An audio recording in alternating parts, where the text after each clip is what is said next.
There is a prevalent assumption these days that everything is relative and a matter of personal opinion, that there is no such thing as truth or fact independent of personal perception. What is an intelligent response to this belief? There is a prevalent assumption these days that everything is relative and a matter of personal opinion, that there is no such thing as truth or fact independent of personal perception. What is an intelligent response to this belief? Right?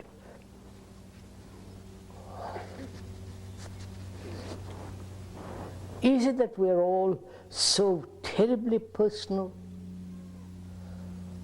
What I see, what you see, is the only truth? What my opinion and your opinion are the only facts we have? That the question implies.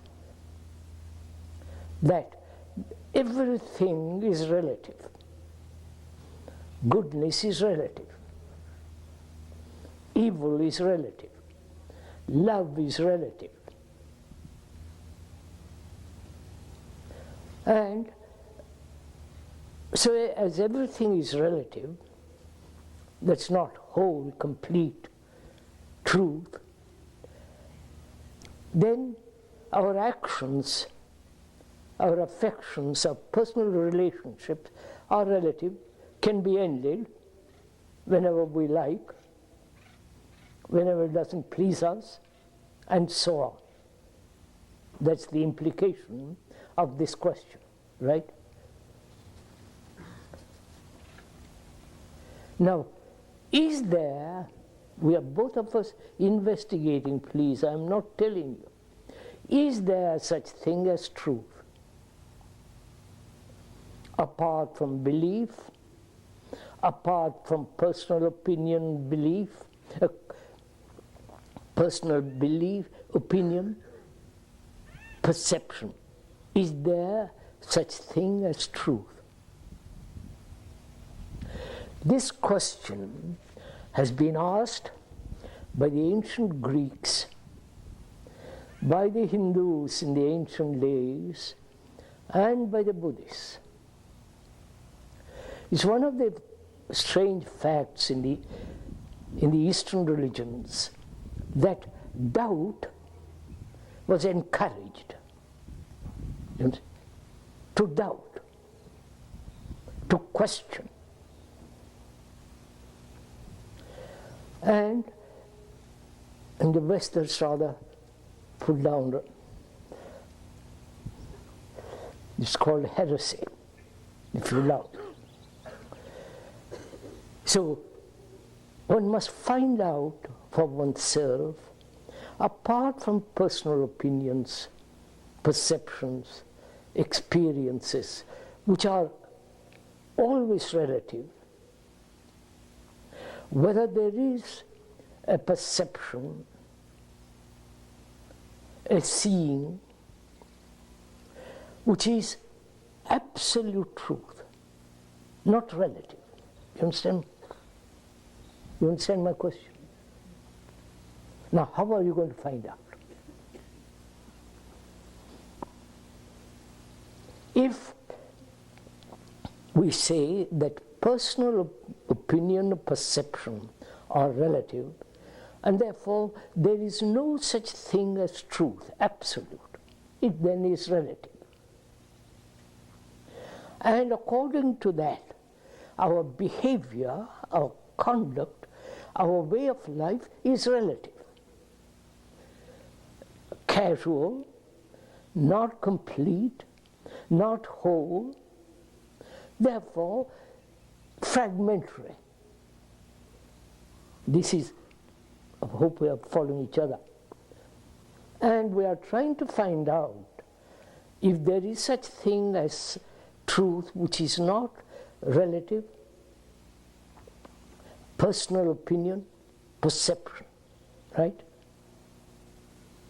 So how do you set about it?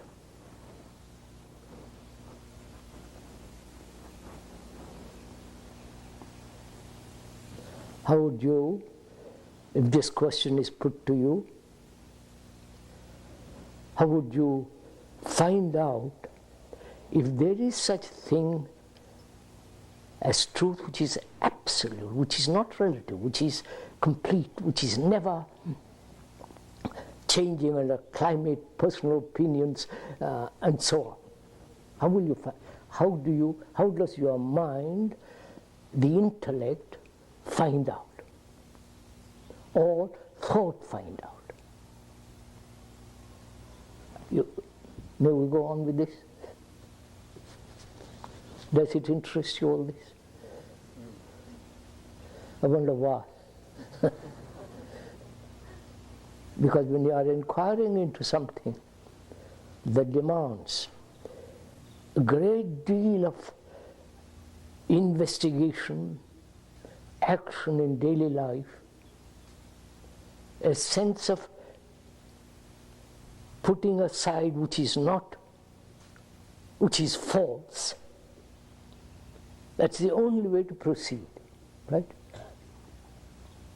That is, if we have an illusion, a fantasy, an image, a romantic concept of truth or love and all the rest of it, those are the very barriers that prevent moving further. Can one honestly investigate what is an illusion? Does the mind live in illusion? Or do we have illusions about people, about nations, about God, about religion, about everything? How are illusions coming to being? I wonder if you follow me. How does one have an illusion? What is the root of it?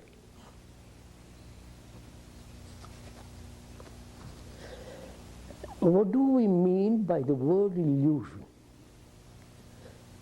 It comes from the word Latin and so on, from ludere, which means to play.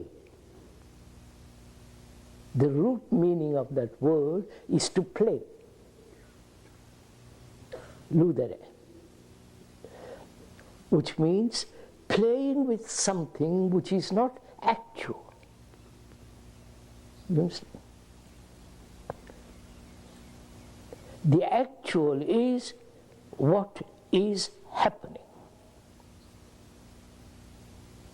Whether it is what may be called good, bad, and so on. What is actually taking place.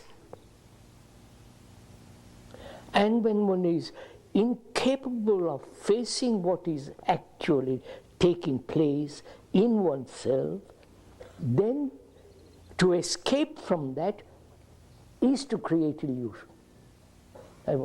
Right? We are, please don't agree, I'm just exploring this. We are exploring together.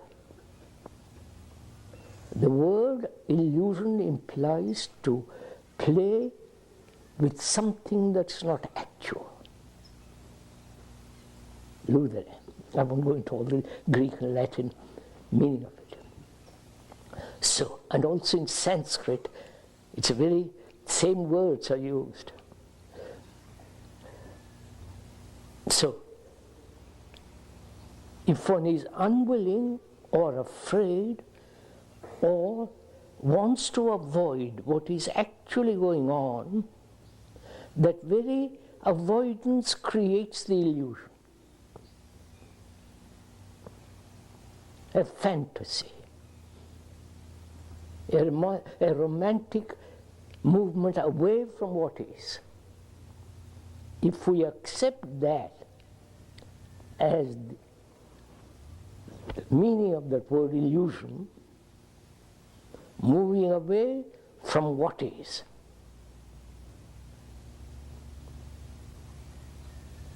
Right? Can we go on from, no, please don't agree with me. See, this is a fact. Then, can we avoid this movement, this escape from actuality? So then we ask, what is the actual? Right, you're following? The actual is that which is happening, which is the responses, the ideas, actually. The actual belief you have,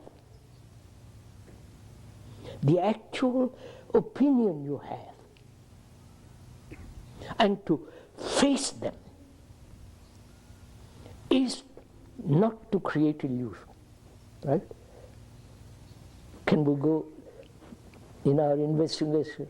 Have we gone that far? Right? Because otherwise you can't go further.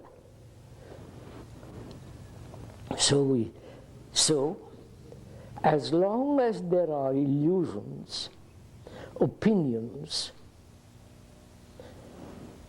perceptions based on the avoidance of what is, then that must be relative. Right? Right, so Vanti, should we go on?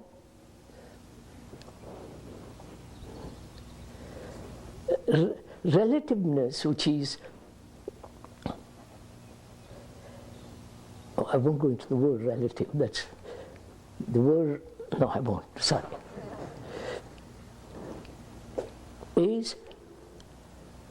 can only take place when there is a movement away from the fact, what is happening, what is. In understanding what is, it is not your personal opinion that judges what is. It's not your personal perception, but actual observation of what is. You know? One cannot observe what is actually going on if you say, my belief dictates the observation. My conditioning dictates the observation. Then it is avoidance of what the understanding of what is. I wonder if you got it. Right? Are we doing this? Actually do it. See that perceive what is actual, your actual belief, your actual sense of dependency, your actual competitiveness, and not move away from it. Observe it. That observation is not personal, right? But if you make it personal, that is, I must not, I must be better than that, then it becomes personal, and therefore it becomes relative. Whereas if we could look at it, at what is actually taking place, then there is complete avoidance of any form of illusion. Right? Can we do this? You may agree to this verbally, but can we actually perceive our dependency, right? Either dependency on a person, on a belief, on an ideal, or on some experience which has given you a great deal of excitement and all the rest of it, and therefore depend on those. That dependence will inevitably create illusion. So can we observe the fact that we are dependent and observe it? Right? So in the same way, we're going to find out if there is such a thing as absolute truth, if you're interested in this. Because it's been asked not only by some casual questioner, but by monks who have given their life to this, you understand? By philosophers, by every religious person who is not institutionalized, deeply concerned with life, with reality and truth, you understand? So if you are really concerned about what is the truth, one has to go into it very, very deeply. First of all, one has to understand what is reality, right? What is reality?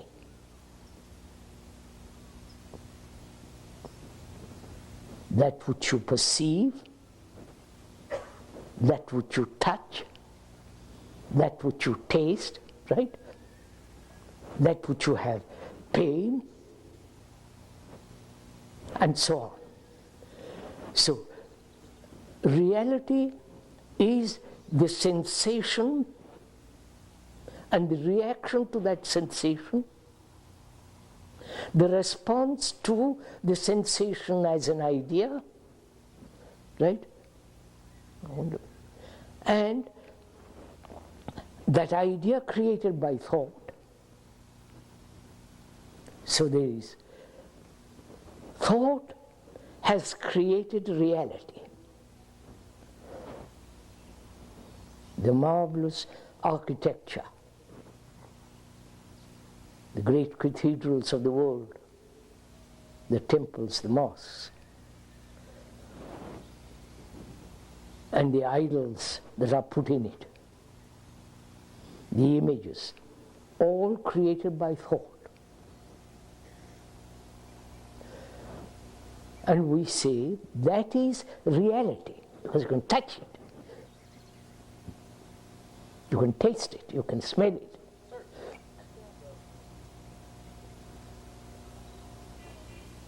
What about hallucination? Physiologically caused? There's a disturbance in the physiological brain. Yes, sir. Unless the brain may be diseased or affected or wounded or bruised, and out of that you have illusions, hallucinations. I mean physiologically, if you have, say, high fever. May I wish, of course, sir, may I request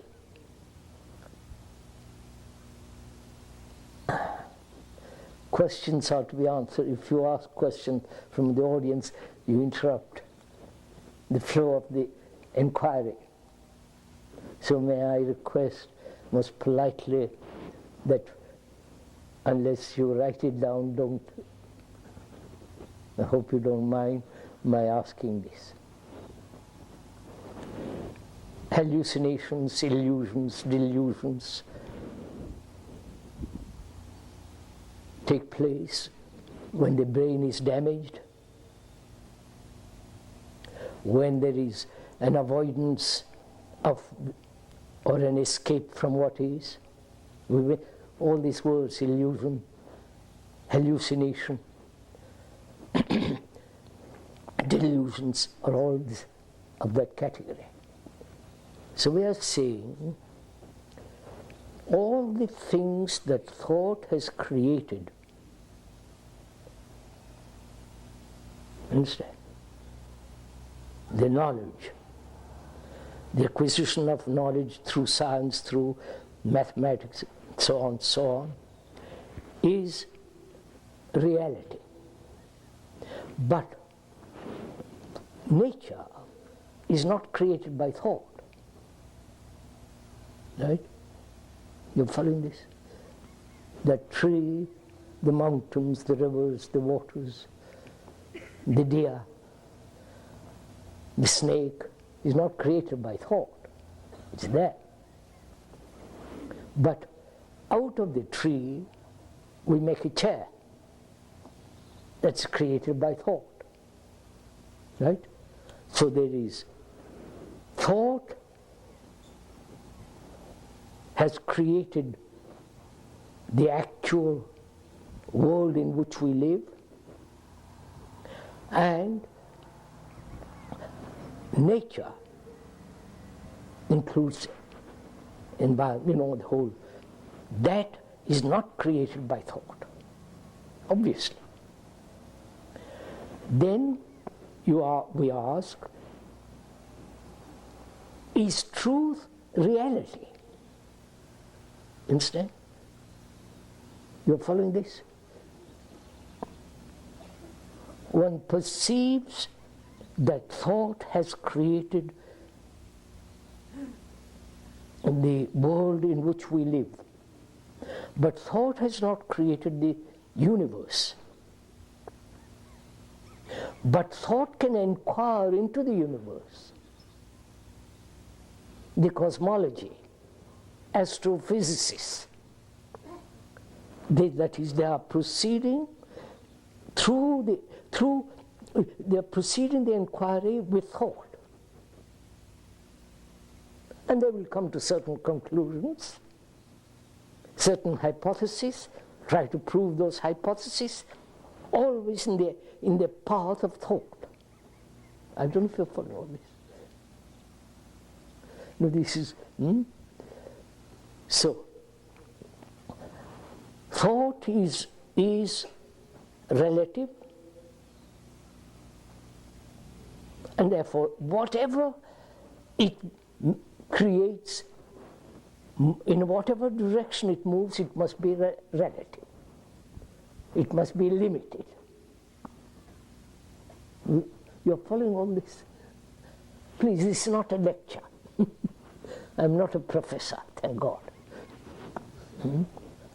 We are just inquiring as two human beings, wanting to find out what his actual truth is. If there is such thing as that. So the mind is no longer an illusion. That's the first thing. Has no hypothesis, has no hallucinations, delusions. It doesn't want to grasp something or create an experience which it calls true, which most people do. So the mind has now brought order into it, right? Right, sir? There is order. There is no confusion about illusions, about delusions, hallucinations, about experience. So the mind, the brain, has lost its capacity to create illusions. Right? Then what is true?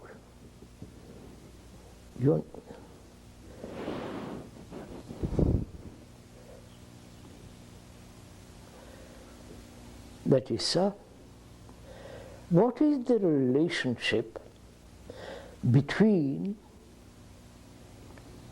reality, you understand reality, what we explain, what is reality, and that which has that which is not created by thought? Is there such thing which is not the product of thought? You understand?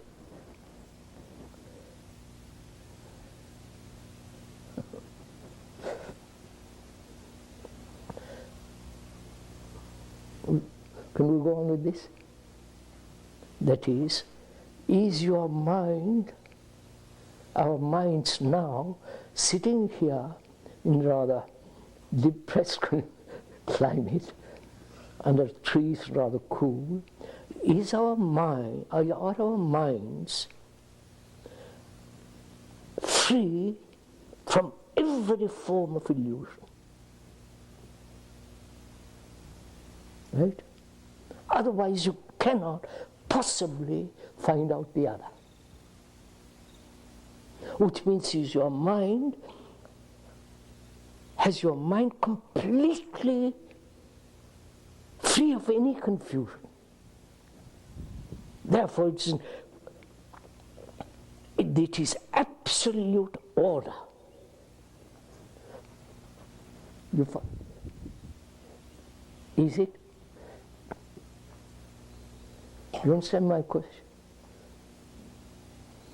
How can a confused mind, disorderly mind that's in a turmoil, ever find what is truth is? It can invent. It can say there is truth or there is no truth. But for a mind that has sense of absolute order, a mind that is completely free from every form of illusion, then it can proceed to find out. You understand my? Otherwise you can't, obviously. That is, look, there is something rather interesting, if you're interested in it. The astrophysicists, scientists are using thought to find out, going out. You understand? They are doing this. They are investigating the world around them, matter, and going beyond the astrophysics, beyond, but always moving outward. Right? But if you start inward, the me is also matter. Right? Thought is matter. So if you can go inwards, then you are moving from fact to fact. Right? I wonder if you see all this. Therefore, that which is beyond matter, you begin to discover. That's up to you. So it's this very serious affair. It's not just a morning, Thursday morning, an hour to discuss this. One has to give one's, you understand? One has to give one's life to this. Not away from life. You understand? Life is my struggle, my anxiety, my fears, my boredom, my loneliness, my sorrow,